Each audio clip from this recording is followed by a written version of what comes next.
New students आना चाह रहे हैं उनको वेलकम सबसे पहले। और उसके बाद ये है कि आप बेफिक्र हो के अप्लाई करें, इधर किसी किस्म का कोई मसला नहीं है। और जो बच्चे खुद अपने तौर पे अप्लाई करना चाहते हैं डायरेक्ट यूनिवर्सिटी में, तो उनके लिए ये है कि यूनिवर्सिटीज़ जो हैं वो ज़्यादा टाइम लेंगी, ठीक है। आप फ़ीस वगैरह सारी उतनी है, तो मेरा जो मशवरा है वो यही है कि आप किसी रिस्पॉन्सिबल बंदे या रिस्पॉन्सिबल कंपनी को आप उनसे रब्ता करें और उनके ज़रिए अप्लाई करवाएं जो गुड कस्टमर सर्विसेज वो आपको दे मतलब सकें। टाइम पे रिस्पॉन्स दे आपको। हाँ बिल्कुल, ये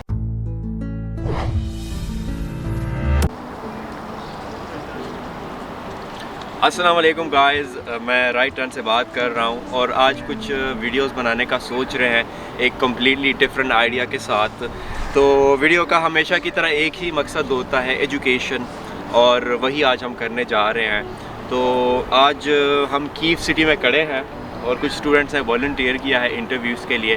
तो आए उनसे इंटरव्यूज़ लेते हैं, वो क्या सोचते हैं, उनके क्या एक्सपीरियंसेस हैं सिटी के बारे में, और जैसे आपको पता है एजुकेशन और उनका प्रोसेस क्या था। तो ये सारी चीज़ों पे हम एक रन डाउन करेंगे। तो आज शुरू करते हैं। मौसम काफ़ी ठंडा है, but the love and support you have given to the Right Turn as a company is tremendous and marvelous. So that is the reason that has forced me to make this video in such a weather. So stick to the end and you will discover so many things. Thank you. तो आज हमारे साथ हैं मोहम्मद सफ़ात, पाकिस्तान से belong करते हैं।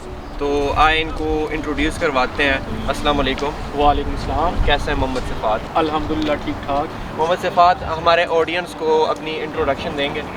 जी, मेरा नाम मोहम्मद सफ़ात, मैं पाकिस्तान वज़ीराबाद से बिलोंग करता हूँ और मुझे 1-2 मंथ हुआ इधर यूक्रेन में आए। आप यूक्रेन में कौन से कोर्स पढ़ने के लिए आए हैं? मैं इलेक्ट्रिकल इंजीनियरिंग बैचलर्स कर रहा हूँ इधर और अल्हम्दुलिल्लाह मेरी क्लासेस वगैरह चल रही हैं। सबसे पहले ये बताएं कि आपने राइट टर्न को कहाँ पे डिस्कवर किया? एक्चुअली एफएससी के बाद बहुत सारे ऑप्शंस थे, तो एक दिन मैं बैठा ऐसे इंस्टाग्राम यूज़ कर रहा था, तो मैं स्क्रॉल कर रहा हूँ और नीचे ना ऐड आया इनका राइट टर्न वालों का। मैं वो ओपन किया तो मैंने इनका सारा रीड आउट किया फॉर्म जो है, लेकिन मैं मेरे लिए एक न्यू था, मैं स्केप्टिकल हो गया कि मैं ऑनलाइन प्लेटफॉर्म है ये, इस पर मैं कैसे यकीन कर लूँ। कन्वीनियंट नहीं था इन शॉर्ट आपके लिए ट्रस्ट करना? जी शुरू में बिल्कुल। अच्छा तो जी। मेरे लिए परेशानी बन रही थी कि ऑनलाइन मैं कैसे यकीन करूं। खैर मैंने वो स्क्रॉल डाउन किया तो मैंने सारा फॉर्म रीड किया और नीचे जो थे ना उनके ब्रोकर्स के नंबर्स वगैरह लिखे थे, तो मैंने उनके साथ कांटेक्ट किया। अच्छा, जो आपका फर्स्ट इम्प्रेशन था वो ज़रा हमारे साथ शेयर करें थोड़े ब्रीफ अल्फाज में। हाँ जी, जब मैंने ब्रोकर से रब्ता किया उन्होंने मुझे सजेशन वगैरह दिए, मुझे अच्छे तरीके से कन्विंस किया। उन्होंने मुझे बताया कि जो वीडियोस हमने ऑलरेडी अपलोड की हुई हैं आप यूट्यूब के ऊपर, उनका चैनल है बाकायदा। तो मैंने वो वीडियोस जाके देखी, नीचे वीडियोस के नीचे भी नंबर लिखे हुए थे ना, जो स्टूडेंट्स गए हैं उनके उन्होंने नंबर डाले हुए नीचे 1-2 के। मैंने वो नंबर्स वगैरह उनसे फिर मैंने रब्ता किया बच्चों से, उन्होंने मुझे बताया कि वो किस तरह इधर आए हैं। अब से रब्ता करने के बाद जो था मैं काफ़ी हद तक ना सेटिस्फाई हो गया था। अच्छा मोहम्मद सिफ़ात, नेक्स्ट चीज़ आप हमारे ऑडियंस को बता सकते हैं कि वो एक कॉम्पिटेंट और नॉन कॉम्पिटेंट ऑर्गेनाइजेशन को किस तरह डिफ्रेंशिएट करें? आपका क्या ओपिनियन है इसके बारे में? मेरे नज़दीक जो नॉन कॉम्पिटेंट ऑर्गेनाइजेशन है वो है कि जिस कंट्री के लिए वो ऑर्गेनाइजेशन काम कर रही है, जैसे फॉर एग्जांपल यूक्रेन। जी जी बिल्कुल, जैसा कि यूक्रेन, अगर यूक्रेन में जिस कंपनी का ऑफिस नहीं है वो नॉन कॉम्पिटेंट हो जाएगी, और जिस कंपनी का इधर ऑफिस मौजूद है और जो इधर से जो सारे मामलात वगैरह वो हैंडल कर रहे हैं, तो वो कॉम्पिटेंट ऑर्गेनाइजेशन है। अच्छा, इन मामलात से क्या मुराद है, कोई आप स्पेसिफिकली बता सकते हैं? हाँ जी, जैसा कि वीज़ा, टीआरसी वगैरह, इमिग्रेशन, उसके बाद यूनिवर्सिटी के डॉक्यूमेंट्स वगैरह और इनरोलमेंट यूनिवर्सिटी में करवाना, वो सारी जो चीज़ें हैं। एक्चुअली जो राइट टर्न वाले हैं उनका ऑफिस इधर मौजूद है, तो किसी किस्म की अगर कोई प्रॉब्लम वगैरह हो तो हम इधर से जाके उनसे रब्ता वगैरह कर सकते हैं, ऑफिस वगैरह विज़िट करके उसके बाद प्रोसीड कर सकते हैं। कॉन्सेप्ट है पाकिस्तानी स्टूडेंट्स का, वो हमेशा यही कहते हैं कि इस कंपनी का एक ऑफिस पाकिस्तान में होना चाहिए। तो आप इसके बारे में क्या सोचते हैं, क्या ओपिनियंस है आपके इसके बारे में? मेरे नज़दीक तो ये है कि ऑफिस ना भी हो तो ठीक है, क्योंकि इधर जो चीज़ें हैं मेन चीज़ें इधर हैं। पाकिस्तान में कुछ भी नहीं है, पाकिस्तान में सिर्फ एम्बेसी है। उसके बाद जो लेटर है, जैसा कि हो गया स्टूडेंट लेटर यूनिवर्सिटी की तरफ से, वो निकलवाना, उसके बाद टीआरसी, उसके बाद इमिग्रेशन, क्लियरेंस और रिसेप्शन ऑफ एयरपोर्ट, जब वो सारी चीज़ें इधर हैं तो फिर पाकिस्तान में ऑफिस ना भी हो तो ठीक है। अच्छा मोहम्मद सिफ़ात, आप थोड़ा सा प्रोसेस के बारे में बताएं कि जो प्रोसेस है उसमें सबसे पहला स्टेप क्या था? सबसे पहला जो स्टेप है वो ये है कि आप जो अपने सारे डॉक्यूमेंट्स हैं, यानी कि मैं अपना बताता हूँ, जो मेरे डॉक्यूमेंट्स थे मैंने मैट्रिक और एफएससी और उसके बाद पासपोर्ट, उनकी पिक्चर्स बना के जो इधर इनका डिपार्टमेंट या जो ऑफिस है राइट टर्न वालों का, मैंने इनको भेजे और फिर इन्होंने आगे से कैसे भेज दिए अपने डॉक्यूमेंट्स? मोबाइल से मैंने फ़ोटो बना के सिर्फ उधर मैंने भेजे और फिर इन्होंने आगे से यूनिवर्सिटी, जिस यूनिवर्सिटी के लिए मैं एलिजिबल हूँ उसके लिए आगे फॉरवर्ड किए यूनिवर्सिटी को, और फिर उसके बाद जो यूनिवर्सिटी है उन्होंने मुझे एक्सेप्टेंस यानी कि जो एडमिशन कन्फर्मेशन लेटर होता है वो उन्होंने मुझे भेज दिया। यानी वो एक्सेप्टेंस लेटर आपके एड्रेस पे या सॉफ्ट कॉपी में आया था? वो सॉफ्ट कॉपी में आया था। जी जी ठीक है। उसके बाद जो नेक्स्ट स्टेप होता है वो क्या होता है? इसके बाद जो स्टेप होता है वो है कि इनविटेशन लेटर इम्पॉर्टेंट है।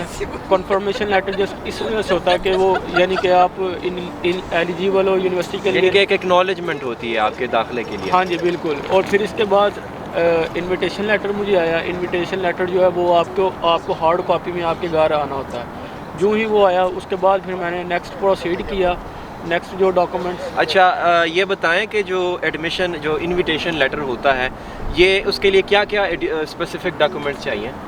सेम डॉक्यूमेंट्स, मैट्रिक, एफएससी और उसके बाद पासपोर्ट वगैरह, सिर्फ ये 3 चीज़ें। तो उसमें टोटल अगर आप एक टाइम बता दें पीरियड, उस पर कितना टाइम लगा था इनविटेशन लेटर पे? 1 वीक, तकरीबन 1 week, 7 to 8 working days time require होता है इसके लिए, और ये आपके घर हॉट फॉर्म में आना होता है। ब्रिलियंट, ठीक है। अच्छा Mohammad Sifat, thank you so much, आपने हमें इतना टाइम दिया। तो आपने इसके अलावा काफ़ी इन्फॉर्मेशन भी दी है हमारे ऑडियंस को, तो उन सब की तरफ से, हमारी टीम की तरफ से थैंक यू सो मच। और एंड पे आप अगर कोई मैसेज देना चाहते हैं हमारे ऑडियंस को स्पेसिफिकली अपनी तरफ से? हाँ, मेरा मैसेज ये है कि जो न्यू स्टूडेंट्स आना चाह रहे हैं उनको वेलकम सबसे पहले, और उसके बाद ये है कि आप बेफिक्र हो के अप्लाई करें, इधर किसी किस्म का कोई मसला नहीं है। और जो बच्चे खुद अपने तौर पे अप्लाई करना चाहते हैं डायरेक्ट यूनिवर्सिटी में, तो उनके लिए ये है कि यूनिवर्सिटीज़ जो हैं वो ज़्यादा टाइम लेंगी, ठीक है, आप फ़ीस वगैरह सारी उतनी है। तो मेरा जो मशवरा है वो यही है कि आप किसी रिस्पॉन्सिबल बंदे या रिस्पॉन्सिबल कंपनी को आप उनसे रब्ता करें और उनके ज़रिए अप्लाई करवाएं, जो गुड कस्टमर सर्विसेज वो आपको दे, मतलब टाइम पे रिस्पॉन्स दे आपको। हाँ बिल्कुल, ये ठीक है, ठीक है, thank you so much, welcome. हमारे साथ खड़े हैं मोहम्मद अरसलान जो पाकिस्तान से बिलोंग करते हैं। मोहम्मद अरसलान, अपना इंट्रोडक्शन तो करें प्लीज़। वालेकुम सलाम सर, मेरा नाम मोहम्मद अरसलान अरसद है और मैं बेसिकली पाकिस्तान से नारोवाल से बिलोंग करता हूँ।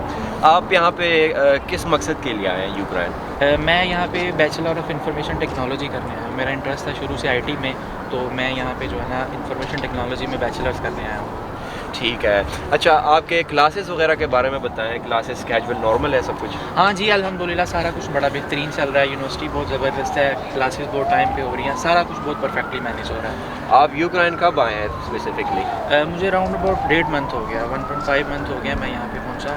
तो यूनिवर्सिटी में एडमिशन भी हो गया, प्रॉपर क्लासेस भी शुरू हो गई हैं और अल्हम्दुलिल्लाह सारा कुछ बहुत नॉर्मल चल रहा है, जैसा हमने सोचा था उससे ज़्यादा बेहतर है। अरसलान, एक काफ़ी स्टूडेंट्स कहते हैं, कुछ लोग कहते हैं कि यूक्रेन एम्बेसी के लिए एक कंप्लीट फ़ाइल तैयार करना जो कि एक आइडियल फ़ाइल हो, ये एक नामुमकिन सी बात है। तो इसके बारे में आपका क्या रिव्यूज़ हैं, आपके क्या ख्याल हैं? नहीं, शुरू में ऐसा होता है, जब कोई भी स्टूडेंट जो है फ़र्स्ट टाइम अप्लाई करना चाहता है बाहर, तो उसके लिए वाकई मुश्किल होता है कि यार एम्बेसी क्या चीज़ है, डॉक्यूमेंट ये होगा वो होगा, उसे समझ नहीं आती। लेकिन मैं समझता हूँ कि अगर आप किसी परफेक्ट ऑर्गेनाइजेशन के साथ अटैच हैं तो वो आपको बहुत अच्छा गाइड करते हैं। जिस तरह हम राइटन के साथ अटैच थे, अल्हम्दुलिल्लाह उन्होंने step by step her document का बहुत अच्छी तरह से गाइड किया। उन्होंने पहले हमसे पूछा कि आपके पास कौन कौन सा डॉक्यूमेंट मौजूद है और आपको ये डॉक्यूमेंट चाहिए, तो उन्होंने प्रॉपर गाइड किया कि इस डॉक्यूमेंट को तैयार होने में इतना टाइम लगता है, तो आप ऐसे करेंगे, स्टेप बाय स्टेप ये डॉक्यूमेंट आप तैयार करवाएं। तो उसके बाद मैं समझता हूँ कि अगर आपके पास डॉक्यूमेंट प्रॉपर मौजूद हैं सारे, तो आपके लिए बहुत ईजी रहेगा। इसके अलावा एक और चीज़ भी होती है जो बार स्टूडेंट पूछते हैं, कन्फर्म वीज़ा। तो इसके बारे में आप थोड़े से हमारे क्लाइंट को, हमारे ऑडियंस को एजुकेट करें।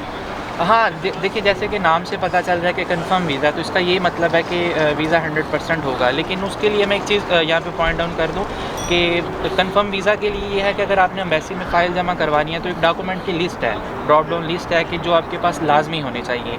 आप परफेक्ट ऑर्गेनाइजेशन के थ्रू अप्लाई करेंगे। फॉर एग्जांपल कौन कौन से डॉक्यूमेंट्स थोड़ा स्पेसिफाई करेंगे? हाँ बिल्कुल, जैसे कि इंटरमीडिएट का सर्टिफिकेट हो गया, आपका मैट्रिक का रिज़ल्ट कार्ड हो गया, हेल्थ इंश्योरेंस होगी, पुलिस करेक्टर सर्टिफिकेट हो गया। उसके बाद बेसिकली ये नॉर्मल डॉक्यूमेंट है जो हमें चाहिए। अगर आपके पास ये बिल्कुल मौजूद हैं, फिर आपको ऑर्गेनाइजेशन बताएगी कि यहाँ से ये कहाँ से अटेस्ट करवाने हैं, इनका सारा लेजिस्लेशन हर चीज़ वो आपको प्रॉपर गाइड करेगी। आप थोड़ा सा मज़ीद स्पेसिफाई कर सकते हैं कि जो सनदें हैं या मार्कशीट्स हैं उसको सबसे पहले कहाँ कहाँ से अटेस्ट करवाना पड़ता है? सबसे पहले तो अगर आपका मैट्रिक का रिज़ल्ट कार्ड है तो वो IBCC से अटेस्ट होगा। अगर आप ग्रेजुएशन आपने की हुई है तो वो HEC के थ्रू होगा। लेकिन हम यहाँ पे ग्रेजुएशन करने आए हैं तो हमारा मैट्रिक का जो है वो IBCC गुजरांवाला बोर्ड, आपका जो भी मुतलका बोर्ड है, उसके बाद जो है वो मोफा अटेस्टेशन होगी।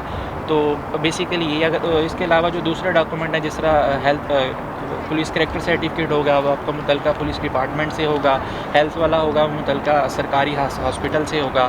तो बेसिकली जो डॉक्यूमेंट है जिसके रिलेट है वो आपको ऑर्गेनाइजेशन प्रॉपर गाइड करेगी, तो वो आपके लिए मुश्किल नहीं होगा। तो जितने भी अभी आपने डॉक्यूमेंट्स हाईलाइट किए हैं, for example medical certificate, health insurance या इसके अलावा जो टिकट रिजर्वेशन वगैरह वगैरह, ये सारे डॉक्यूमेंट्स एंड पे आपने मोफा से रजिस्टर करवाने हैं? जी बिल्कुल, जितने भी लीगल डॉक्यूमेंट हैं वो सारे मिनिस्ट्री ऑफ पाकिस्तान से अटैच ज़रूर होंगे तो एम्बेसी जो है उससे सेटिस्फाई होगी। अगर आपकी टेस्टेशन कंप्लीट नहीं होगी तो समझे कि वो कंफर्म वीज़ा वाला सीन नहीं होगा। उसका यही मतलब है कि आप अपने डॉक्यूमेंट सारे मुकम्मल पूरे करें, जहाँ से अटेस्ट करवाने की ज़रूरत है आप करवाएं। लेकिन आपको परेशान होने की ज़रूरत नहीं है। जिस ऑर्गेनाइजेशन के थ्रू आप अप्लाई करेंगे, जिस तरह के हमने राइट टर्न के थ्रू अप्लाई किया, उन्होंने ये सारी चीज़ें हमें स्टेप बाय स्टेप बताई और हमारे लिए बहुत आसान हो जाएगा। अच्छा, एक और मिसकंसेप्शन है, उसको भी आप एड्रेस करें काइंडली।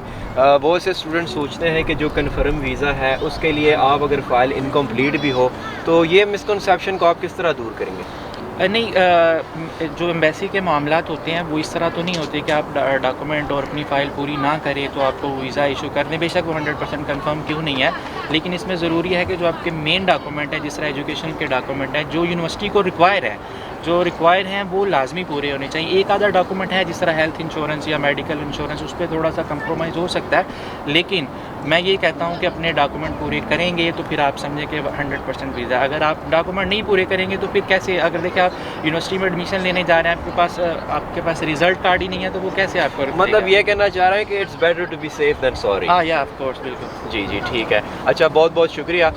अच्छा अरसलान, हम आपका ज़्यादा टाइम नहीं लेंगे, आप बस एंड पे हमारे जो स्टूडेंट्स हैं, ऑडियंस हैं, उनको एक मैसेज दें कि वो किस तरह आगे अपना प्रोसीजर जो है वो कंटिन्यू करें। जैसा कि हमने राइट टर्न के थ्रू अप्लाई किया, तो बेसिकली ये एक ऑनलाइन फर्म थी।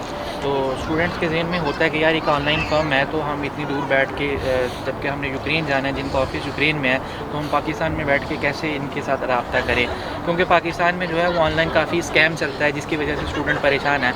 लेकिन मैं इसका हल क्या है? स्टूडेंट को क्या करना चाहिए? स्टूडेंट को जो है वो थ्रेटिकली जो है सारा सर्च आउट करना चाहिए। ठीक है, अगर आपने इंस्टाग्राम पे उन्हें अप्रोच किया तो ज़ाहिर बात है वो फेसबुक पे भी होंगे, उनकी ऑफिशियल वेबसाइट भी होगी। फिर आप यूनिवर्सिटी की वेबसाइट पे जाएँ, वहाँ से डिटेल चेक करें, फिर आप इनसे रब्ता करें। अगर दोनों की डिटेल मैच कर रही हैं तो फिर मैं समझता हूँ कि सबसे बेस्ट होगा। अच्छा, फिर लास्ट चीज़ आप ये बताएं कि हम अगर आपसे ये पूछें कि आपका लास्ट जो इम्प्रेशन है राइट टर्न कंपनी के बारे में, तो आप सेटिस्फाइड हैं या सेटिस्फाइड नहीं हैं? आप किस तरह रेट करेंगे इसको? मैं समझता हूँ कि स्टूडेंट को शुरू से जिस तरह गाइड किया जाता है कि आपका 2 दिन में या 3 दिन में इनविटेशन लेटर आ जाएगा, उसके बाद इतने दिनों में एडमिशन लेटर आ जाएगा, इतने दिनों में वीज़ा लग के आ जाएगा, तो अगर वो सारी चीज़ें एक टाइम पे हो रही हों, जो हमें यूक्रेन के बारे में बताया जाता है कि यूनिवर्सिटी ऐसे है, ये है, अगर वहाँ पे सारा लेआउट के साथ काम हो रहा हो तो मैं समझता हूँ कि स्टूडेंट बिल्कुल सेटिस्फाई रहेगा। मतलब कोई डीलिंग में कॉन्ट्राडिक्शन नहीं है, प्राइस में कॉन्ट्राडिक्शन नहीं है, जितने दिन में बताया जाता है उतने दिन में स्टूडेंट्स बुलाए जाते हैं इधर, कोई एडिशनल टाइम, कोई एडिशनल पेमेंट नहीं? बिल्कुल ऐसी बात है। जैसे स्टूडेंट को गाइड किया जाता है शुरू से लेकर एंड तक, उसे सारी गाइडेंस पहले दी जाती है कि भाई इतने दिनों में ये टाइम होगा, इतने दिनों में ये चीज़ होगी। तो अल्हम्दुलिल्लाह हमारे साथ भी वही हुआ कि बिल्कुल सेम 2 दिनों में बताया गया कि इन्विटेशन लेटर आ जाएगा और 2 दिनों में आ गया। तो जैसे जैसे यहाँ तक पहुँचने में जो चीज़ें उन्होंने बताई अल्हम्दुलिल्लाह सारी बिल्कुल परफेक्ट थी। तो हम 100% सेटिस्फाई है इस चीज़ से। थैंक यू सो मच इतना अच्छा मीनिंगफुल मैसेज देने के लिए।